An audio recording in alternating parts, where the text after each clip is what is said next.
Mabes Polri Jumat 7 November 2025 menyatakan jika dua kerangka manusia yang ditemukan di gedung ACC Kuitang Jakpus diidentifikasi sebagai Farhan dan Reno.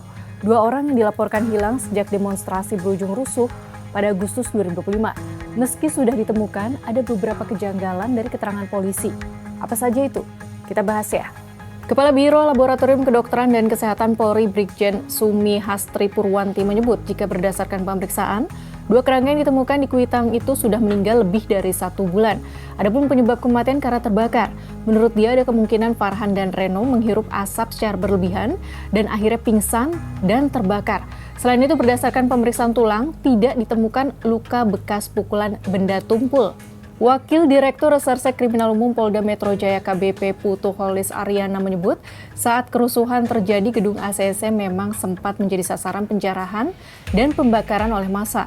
Dalam kejadian tersebut 3 pelaku ditangkap. Adapun kamera pemantau atau CCTV di sekitar lokasi yang memungkinkan untuk mengidentifikasi Farhan dan Reno dalam kondisi rusak karena terbakar. Putu pun menyatakan Reno dan Farhan adalah korban dari kejadian tersebut. Nah, dari keterangan kepolisian ini ada beberapa hal yang masih dianggap janggal oleh Koordinator Kontras Dimas Bagus Arya. Dimas mengungkapkan mengapa saat kerangka ditemukan, polisi langsung menyimpulkan kerangka itu adalah Reno dan Farhan. Kejanggalan yang lain adalah mengapa jenazah baru diketahui 2 bulan setelah kejadian. Padahal saat itu proses olah tempat kejadian perkara atau TKP terkait peristiwa kebakaran sudah pernah dilakukan.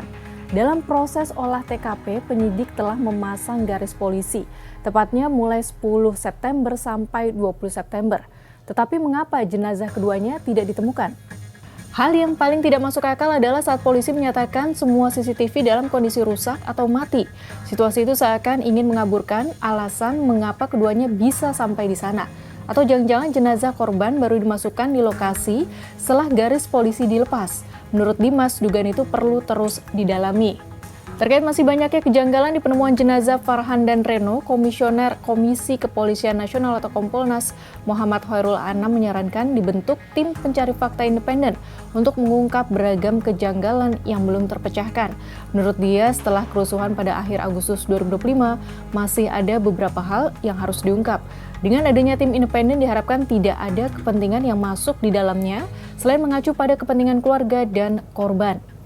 Terakhir, soal penemuan jenazah Farhan dan Reno, Komisioner Komnas HAM Saurlin P. Siagian menuturkan, teridentifikasinya 2 jenazah itu menambah jumlah korban yang tewas akibat kerusuhan di akhir Agustus 2025, yaitu totalnya menjadi 11 orang.